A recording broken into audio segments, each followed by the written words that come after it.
So what brought me to Auroville largely, both just initially to Sadhana Forest and the other parts of Auroville, was the ecological work that was happening here.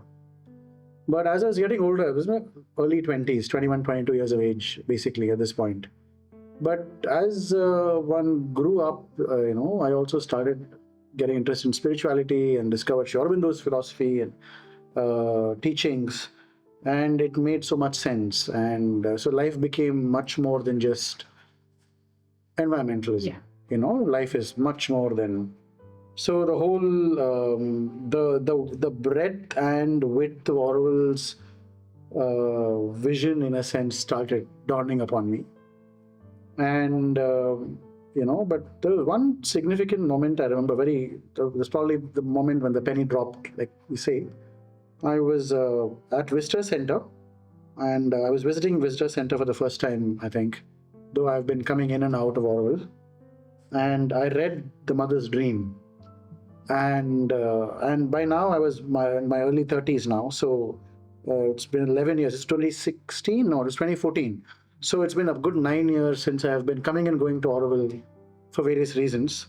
But this is the first time I'm actually getting to read the vision or a dream. Like there are 2-3 documents, right? I think where Mother's talking about there must be a place that must where that doesn't belong to anybody. Yes. So when I first read it, it just blew my mind, because I was already now beginning to work with organizations, organizational development, transformation. So a vision like this is basically what my dream organization would have. I'm using organization for the lack of a better word, and I felt like, wow, what a dream to really give one's life to. So it really spoke to me deeply, and I felt like if I can just contribute in some very small ways and in this effort or in this dream or this vision, then what else can one do with one's life? What better can one do with one's life? So it felt like this was absolutely what I would like to serve. And it took me a good 2 years after that to actually move to Auroville. But that moment when I read it, and it was also a big font, not in any and it really spoke to me, and something really shifted in me that day, saying this is what I like to serve. Oh. So it took a good 2 years after that to actually move to Auroville after.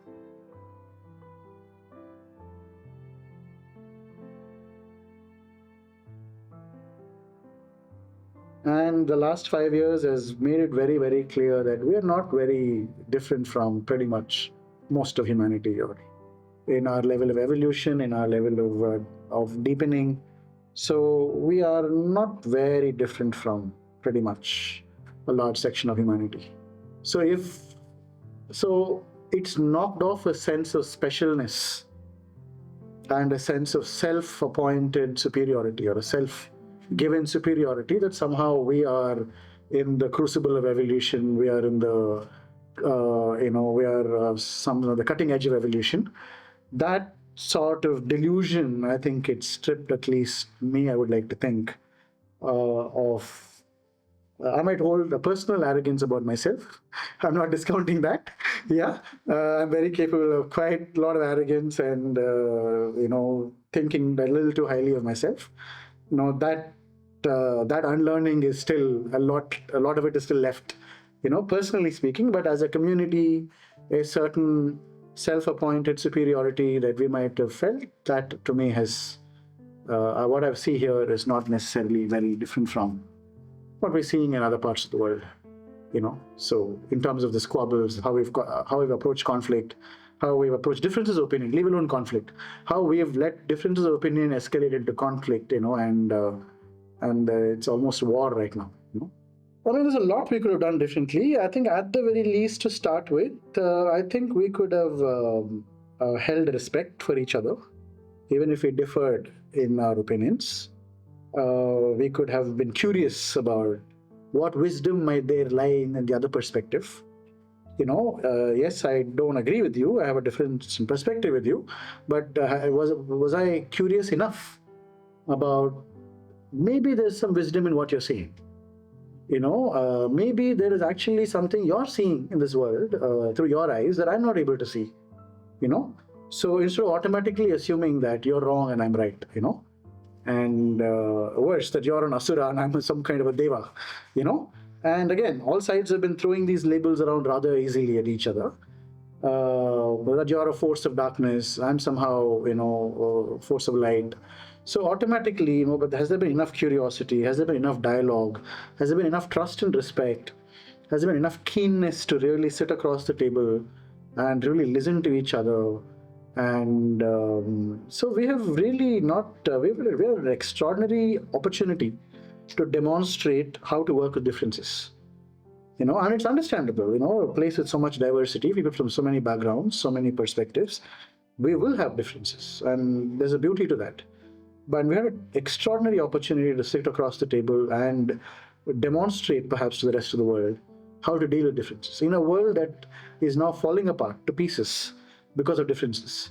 Auroville had a very powerful moment of leadership to actually rise up to the occasion and actually demonstrate leadership, and how we've gone about these differences. Like I said, it degenerated into conflict, and then it's become war today, and then there's been so much damage and destruction to the place and to the ethos and the spirit of the place. According to me, it's going to take a generation or two, the way I see it, to build it back.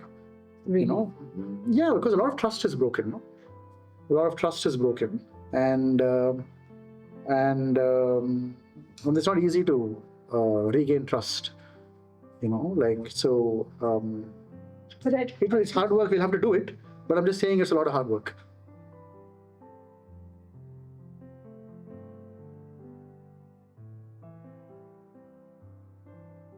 Well, what gives, there are many things that give hope, but most importantly, what gives hope is knowing that higher forces, Mother and Sri Aurobindo, higher forces are very much guiding us. Nothing can happen without their blessings, right? So even if it feels destructive, painful, challenging, all of that, I think somebody used this phrase, the hammer of the gods.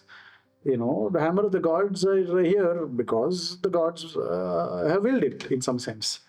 So I'm trusting that whatever is happening is meant to happen, and the higher forces are allowing it to happen because there's a deep lesson to be learned, both for us Aurovillians and perhaps for other parts of humanity as well. So I have a deep faith that what is happening is meant to happen. Now, this is not to justify it, though. Yeah. But what is happening is very sad. While what's happening needs to happen perhaps, but it's very saddening, very disappointing. And what gives me hope is perhaps all this darkness that was lying hidden within us is now is coming to the surface. Maybe I hope there isn't more left, but whatever has come up at least now, it needs to be now worked with. It needs to be integrated. All those, all the shadow elements, in some sense, that we have perhaps been not honest enough to face. We were somehow bypassing a lot of our own shadow material, and not really facing it head on and looking at it in the eye.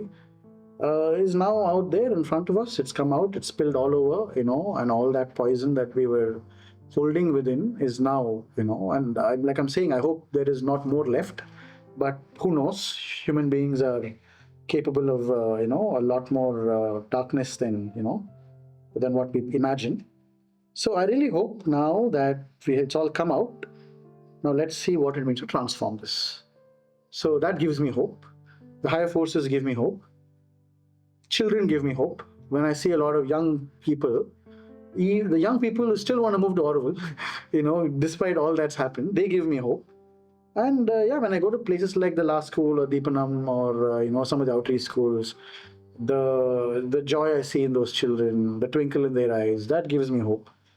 And there's a long list. Of course, the Matri Mandir, more than of course, all of this is there.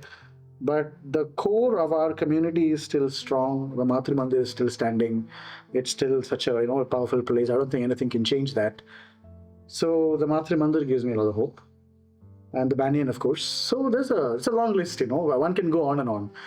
people here making small efforts to really enable conversation, build dialogue, efforts like what you're trying now. So there's a lot to be hopeful about.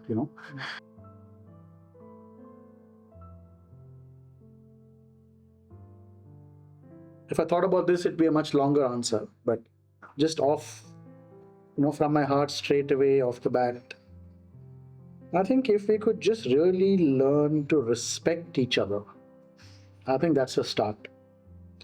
And respect not in vacuum, respect by that, just like, whatever position I'm holding. And I love what Kirit Joshi had left behind on this process. It's something, unfortunately, we never really tried. Should have. Such a ripe, beautiful process.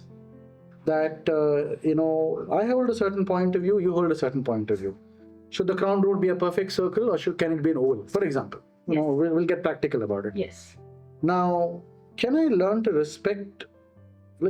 trust that maybe you have a wise way of looking at this too? Not just me.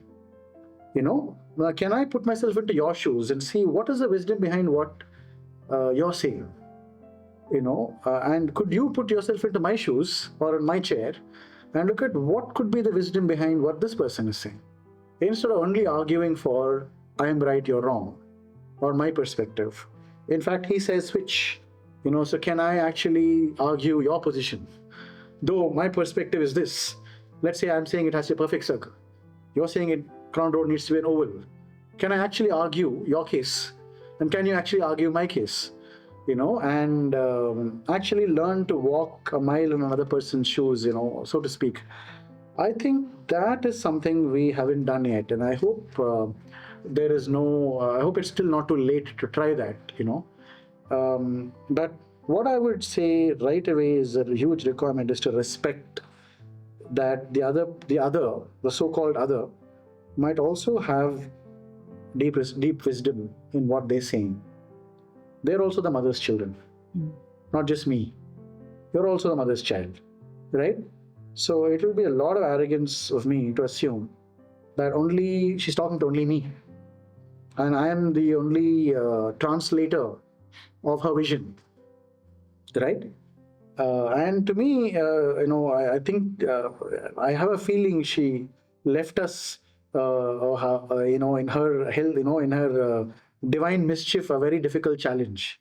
I think she left us probably the most ancient challenge that humanity has failed in, is to build a city together. This is the Tower of Babel that we fell apart.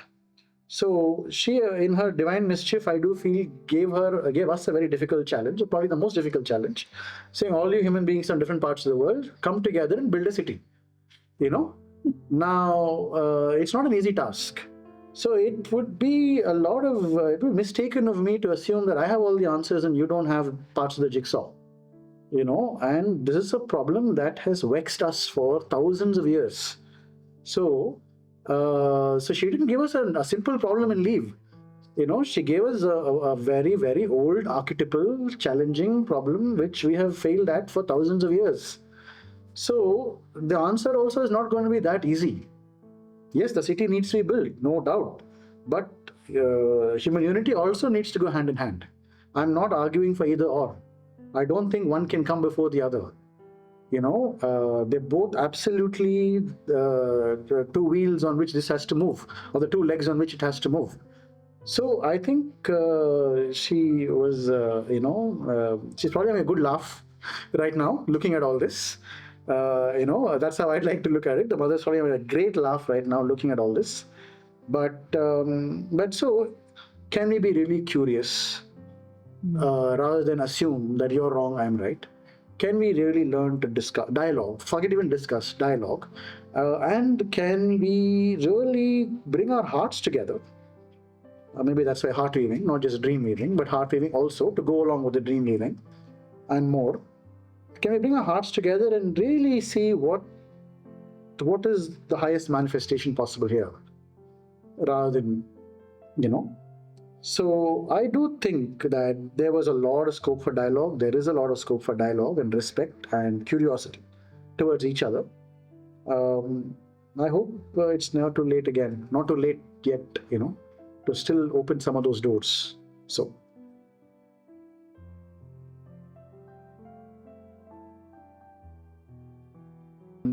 truly honor and listen and respect to each other and try and struggle. It's not going to be easy, but that struggle is the manthan, that's the churning.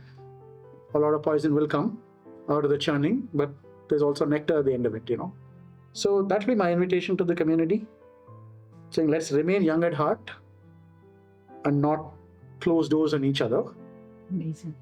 And let us let's keep that love alive for ourselves and each other, and that hope alive.